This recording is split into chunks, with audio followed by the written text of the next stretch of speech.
This video took way too long to produce and almost got delayed. But welcome to Smackdown 1 Colonizer. I know what you're thinking. What happened to Smackdown vs. Raw 2011 Colonizer? I didn't want to do two series on SVR 2011, so instead, we're gonna go in order in the main games for this series. But first, here are the rules. They're on screen now, but I will read them out anyways. There are only 6 so far. I might add more if people think these rules suck. Fucking donkey dick. Variety effort. Every match, there's a 1% chance for it to be a special match per match. Now, looking at the wheel, there's only like 5. There's hardcore, falls count anywhere, steel cage, special ref, and I quit. And they're all one-on-one. I'm being dead ass. How? Rule number 2. In a one-on-one match situation, the 1% chance to target the person behind your intended opponent. In that case, you will fight both of them in a triple threat match. So, theoretically, let's say I realize that I don't have a character wheel. Hold on. Alright, I set up the wheel. I even got the Smackdown image in the middle and made it all Smackdown themed. Hooray. Ready to rumble effort. If no clear winner is decided within 10 videos of a specific game, the series will end in a Royal Rumble that represents every state to the best of its ability. This will change from game to game, and it will be largely dependent on how far we quote-unquote get in-game previous.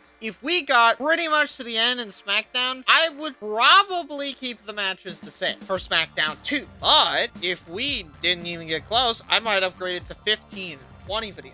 Tag effort. If both states have at least 2 superstars available, then the match is automatically made into a tag match. Very simple. Not much to talk about. Handicap effort is the same thing, except for handicap matches. And then tapping effort. Custom wrestlers are not allowed and will not be allowed for the entire series. The main reason for this is because 1, SmackDown only has 4 slots, and 2, by loud cause, I would have to pick which wrestlers that are used through season mode are the best, / preseason, and I don't want to do that. So we're just going to cap it for this game, because this is the only game where you have to create unlocked wrestlers, instead of just unlocking them. Here's the board. As you can see, it goes alphabetically, just like SVR 2011's did. From Al Snow to X-Pac, not including The, because it was on there for The Rock and The Undertaker, but not The Godfather, so I just decided to change the rule. So, Al Snow can fight Big Boss Man China and Christian. Mark Henry can fight any of the people around him, but China can't fight Test, even if you pierce the veil to the right. Point is, this will decide the match. This wheel will decide who's getting put where. This arrow will decide who they're gonna fight, and I can close these 2 tabs. That out of the way, let's start with the name. There's no sound for this wheel, so I'm probably just gonna play like a drum roll. Why didn't I just add the drum roll option? Fuck. At least it's a good start. It's Triple H. Which way is Triple H going? Top right. Top right for Triple H is Shane O'Mac. And what will be our first match type? It's a one-on-one. This is kind of what I expected. There's a reason I made it 1%. It wasn't supposed to be calm. Let's make it SmackDown, and then we'll go from there. And there we are. There's no music because I turned the music off. That means I do have to add my own music. Whatever. Triple H and Shane McMahon. These 2 have fought before. I just don't remember when specifically. I know that it was sometime relatively, like, in the 2000s. Like, these 2 have fought before, and it looks like Triple H is just gonna kick Shane's ass. Oh, wait. Shane's fighting back, knocking Triple H out of the ring, but these 2 are just gonna brawl on the outside. The ref is counting, but they're back in the ring already. Well, that was short-lived. Shane letting Triple H get up for no good reason. Oh, yeah. Aren't the grapples in this game really limited in what the knee? Triple H hitting the world-famous knee. Shane just goes back and forth between not letting the game get up and forcing him to get up. Mankind? What? All right, he's helping Triple H. Sure. Mankind pushed Trips into the ropes. I would hit him too if I were Trips. Well, Mankind isn't gonna leave.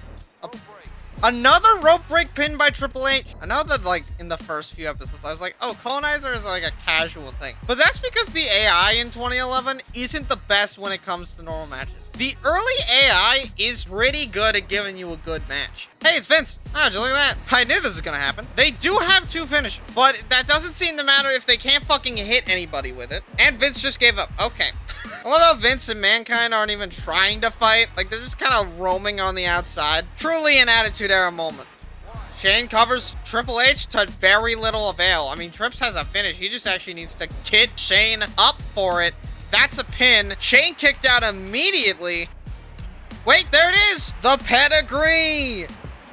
And that's a knockout. Triple H beats Shane. What a win for the game. This does mean that Shane is now part of Triple H's party and not much else. Who's next? Who is next on the chopping block for our first episode of SmackDown? It's Tori? Tori. Hey, if you say so. She only has 3 options. Triple H, The Rock, and Road Dogg. Be nice, Arrow. That's down right. I'm just gonna consider that to the right and go with Triple H. Is that fair? I think that's fair. That being said, will we get a special match type for the second Triple H match? Ooh, it was close, but no, it was one of them. Trips gets 2 matches in a row? Yeah, dudes, fucking save the goddamn game, you... Yeah, and Tori is fighting the Triple H, like literally the next fucking match. I find this to be incredibly funny. This is what WWF SmackDown is all about. I was scared for a second that I was accidentally playing as Tori. I'm not. I don't know why I would be. I think I saw her move earlier before that. Now, unlike the last match, I'm like fucking 90% confident that these two have never faced each other. Triple H is just taunting on the outside. Okay, we're back in the ring. And I mean, I wasn't expecting to get 2 duplicate matches. You know what I just realized? This is supposed to be a handicap match. I got a condo in Manhattan. Yeah, no, that's Tori versus Trips and Shane. All right, cool. So Tori has already been put in an incredibly tough spot because handicap matches in this game are tornado handicap matches by default. So I don't even have the option to make this easier in the future. This is just what's gonna have to happen. The bright side of this is that theoretically you can stall by going to the outside, but I'm not sure how effective that will be. Shane going up to the top rope, failing because Triple H did a back suplex. Trips already going for a pin. Not successful yet, though. Not yet. Maybe soon, though. Trips accidentally knocking down Shane. Genuinely might be Tori's only hope. Trips keeps doing it. Shane goes for a roll-up. Just straight up. Doesn't work. That's it. This is really going to be a test of Trips is an idiot, like usual.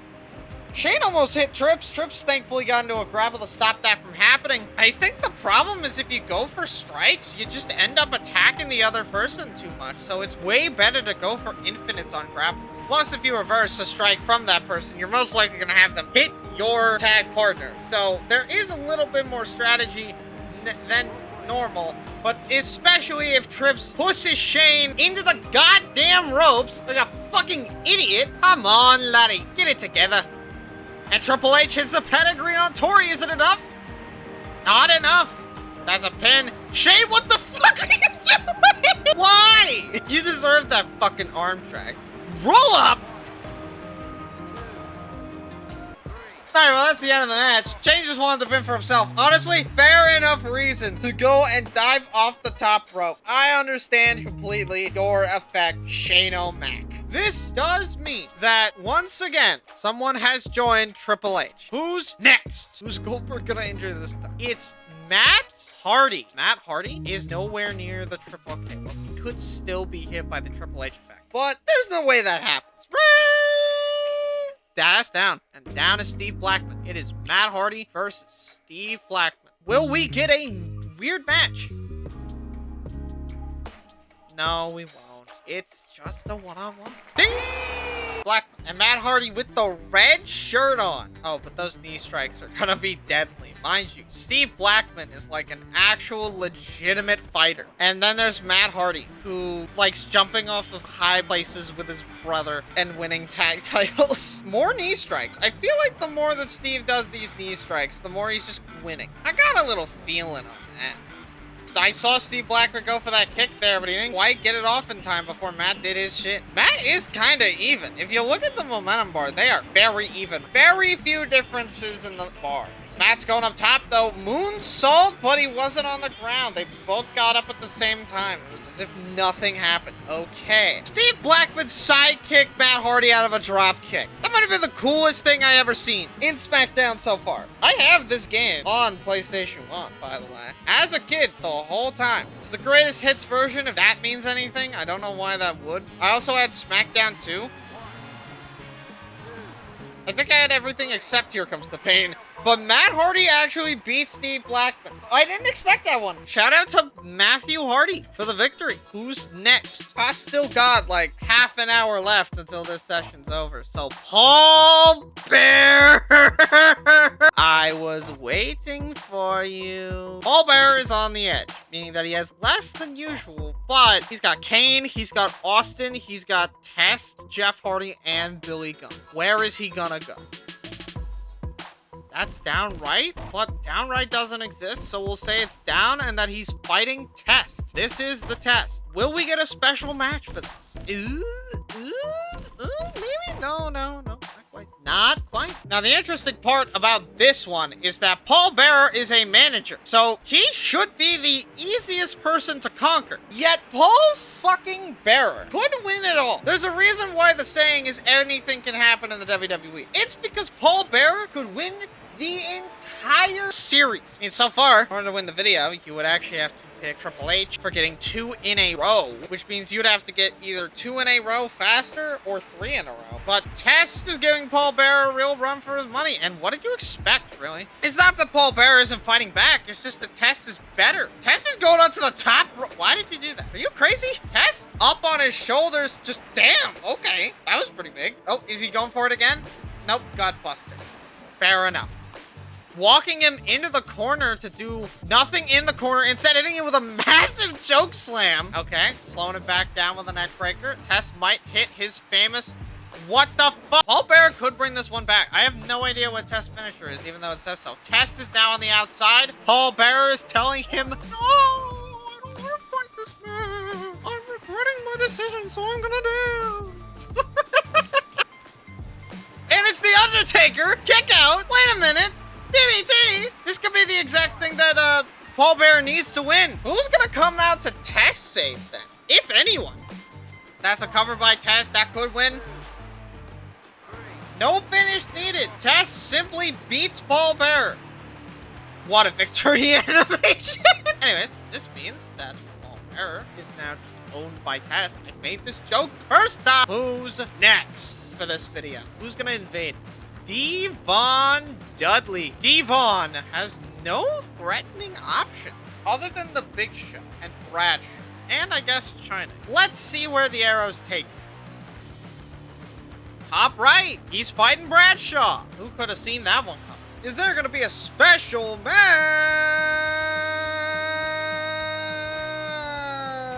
No. I should probably bump this up to a 2%.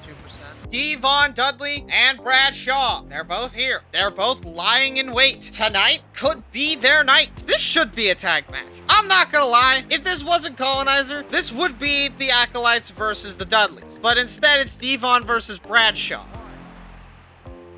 Weird pin combo, but okay. Just kind of like laid there. Brad, am I really gonna call him fucking Brad? Who the fuck is Brad? Brad could have fucking done something with that. Devon hasn't been having the greatest time so far, but it looks like he's gonna pull it back with a massive pile driver into a DDT. Okay, he rolled out of the stomp though, but he turned it into another DDT. Oh, but his momentum has been crushed by JBL. Why did he go for a pin off that? Is he trying to make Devon look weak? Is this another incident of backstage politicking? And there's the Godfather? Why is the Godfather helping Devon Dudley? I mean, it's not helping too much. Realistically, all it did is give Devon some time to breathe before he got his ass kicked a little bit more. Oh, but he got sent to the outside. Bradshaw's gonna have a hard time. Unless he just doesn't go to the outside. It's Mankind again! God damn it! You're not even in this match! Go away! Why have you shown up twice? Of all people! Bradshaw may have his finish, but the count of 6, Devon could have very well stayed out there and tried to get something done. But he didn't. Bradshaw having a running finish is gonna make this hard, but wait a minute. Back suplex off the top rope! He could just pin off that! Oh, wait? What was that? Great running attack. Great rebound attack. Hold on. No way. No fucking way that was a 3 count. Devon beats Bradshaw. What? How? How did this happen? Okay. Whatever you say, man. Who's next? Genuine curiosity. It could be anybody. But I'm hoping it's Christian. It's Triple H again. 3rd match with Triple H in it. Where will he go? That's to the right, which means he's fighting the Undertaker. Oh, no. Well, Undertaker, you may be a dead man, but I think it only gets worse for you. You may got body slam. He's actually kind of tripping everybody up. Okay, it's too much. It's too much for him now. Having Taker and Trips in the same faction, though, is gonna be in-fucking-sane. Because, mind you, that means we have to make a wheel to see who shows up in the handicap match. Actually, no, we don't have to. It'll just be the closest to the person. So if someone's coming from the right, it would be Trips, Shane, and Taker. But if someone's coming from the left, which they can't, it would be Trips, Shane, and Tori. I mean, Taker is getting them very well separated. He's got Shane alone. Hold up. Wait a minute. He's playing this right. The graphics are really bad because it's way too zoomed out, but I think you can still see what's going on. This is not a trio I expected. They are taking each other out, though. Shane rolled up Triple H. Hold on. Tori rolls up Taker. Is that enough? No way. Imagine losing to, out of all three people here, Tori. Dude, how much of a sucker do you have to be to lose to fucking Tori? Well, Taker got taken out relatively early. Who's next? I think handicap matches are very fair, guys. Val Venus. He's right next to Matt Hardy's block and Triple H's block. He's not safe. Let's see what happens. I mean, he's going up, and he's facing Matt Hardy and Steve Blackman. Well, as we learned from Taker, it is possible to divide and conquer, but it's hard to do so. So I wonder if Val Venus will make it out alive. He is getting very much bullied, but Steve Blackman did just back suplex Matt Hardy, so all's not lost yet. I mean, the more knees he takes, the more likely it is that all is lost. It's easy. Look at that fucking bar. He hasn't gotten a single hit in. Oh, but wait. Never mind. Steve Blackman is distancing himself from the situation, only to come straight back in and then have Matt pick Val up for a gutbuster instead. Okay, hold on. Oh, took him off the top rope, reversing Steve Blackman stuff. Blackman suplexed Matt Hardy. Things are going somewhere. DDT to Steve Blackman. Things are going somewhere. Never mind. Val couldn't react fast enough to Matt Hardy. Power slam into a rope break. Val's kind of bringing it back a little. He's not out of the woods yet, but he is so... Okay, well, yep. He just isn't getting them down enough. A part of a handicap match that you have to be able to get them down enough. Matt, you're a fucking moron. God damn. The match was probably won off that, too. Okay, reverse DDT to Matt Hardy, throwing him into the corner. Dividing and conquer strats are working. Matt's going up. Val is too far away, wasting Matt's time. Okay, Steve going for a true pin this time. It probably works. It works. Matt Hardy's group has initiated Val Venus. So they have a mixed martial artist, Matt Hardy, and a porn star. That's a great setup for a bar joke. Interestingly enough, this actually means Matt is starting to create a line across the fourth row, blocking anyone from attacking left or right. I think Matt might actually have a plan to block Triple H's Spear of Influence into the second half and have to fight him to get to the rest, which would be interesting if that was the plan. But who's next? It's Chris Jericho, who could fight Bubba Ray Dudley, Deborah, or Ed. Who said it can't be? It's up. Spin again. I don't know why I bothered looking. I saw he was in the top right before. Give me a direction. Down is Edge. The rated R superstar fights Chris Jericho. Stipulation? No stipulation. Unfortunate. Chris Jericho and Edge are fighting control for the corner. You could barely tell who's who. Who's the real Jericho? Which one do I shoot? And you know what? The same problem would happen if I did it in 2011 as well with the PS1 graphics, because damn, they would look about as similar. At least that one of them would be wearing trunks and the other would be wearing tights. They're both wearing tights. The difference is that one's wearing elbow pads and the other isn't. Wow, okay. Is that the first grounded grapple we've seen? Does the AI not do those? I think the AI just doesn't do anything half the time. What was that? By the way, Edge is winning. In case you didn't know, because I can't fucking tell. I mean, I'm pretty sure Edge is the one with the flat hair color, and Chris Jericho's the one whose hair turns red. It's Val Venus. What? Val, you're fighting for Matt Hardy now, not for Chris Jericho. Get your head out of the literal gutter that it's stuck in, you fucking moron. Thanks, Edge. Revolutionary gameplay here by the rated R superstar tonight, guys. Revolutionary gameplay. No pins so far. Not a single pin has taken place in this match. This might be one of those where they win by knockout. I'm taking a guess. Going up back to the top rope, semi-successful, and now Edge has help from Christian. But Edge just immediately slams Christian into the ropes instead. Way to show respect to your friend by fucking saying, hey man, I'm just gonna knock you into the ropes, alright? I really want to get at this Chris Jericho guy. This is why you split up a year after this game came out. Spear? That is not a spear. What the fuck is that? It's gonna get the job done anyways, though, so I guess I can't... He kicked out. Well, I guess I can't complain then. What the fuck? Oh, I can turn off entrance movies in the settings, by the way. I should probably do that. That'll save me time. Why is that not a setting in the normal game? Fuck if I know. Christian is attacking Chris Jericho. Edge is being rude Edge. All right, they're back in the ring because now Val Venus and Christian are fighting each other. Very cool. Only gonna take a few more moves for Jericho to get the Edge on Edge. Humor, please laugh. Patent pending on if that fucking actually happens because Jericho is throwing. The biggest thrower ever. Maybe they're all independent throwers. Maybe the throwing we did was the friends we made along the way. Come on, Jericho. I believe in the Jericho that gets Val Venus to drag Edge out of the ring and put him in a hold that last 2 seconds. Christian, go save your boy. Suplex slam on Val Venus. Not quite on Val Venus, but this is apparently Jericho's natural habitat. Just get in the ring! Oh my god. Okay, everything worked out. Jericho has his finish. Is it the Lion Tamer? And so that you can lift him higher, it's... Oh, shit. Or he's just not... Does he need it? Okay, he does need it. What? You look away for half a second in this game and things stop making sense. At least this game is requiring all of your physical attention. That's something you can't say about a lot of games. Jericho. And he hits him with the double power bomb? Whoa. What a W finish. All right, Jericho, you have more in the tank than I thought you did. 28 superstars are left. We lost 8. Kane! You need to fight Edge, Deborah, Jeff, Illy Gunn, or Pest, and Paul Bearer. I'll choose wisely, Kane. Can't go to... Choose another track. He decided to go up. He's facing Edge. Oh, no. Fuck. Kane is facing Chris Jericho and Edge in a handicap match. That kind of sucks, if I had to be perfectly honest.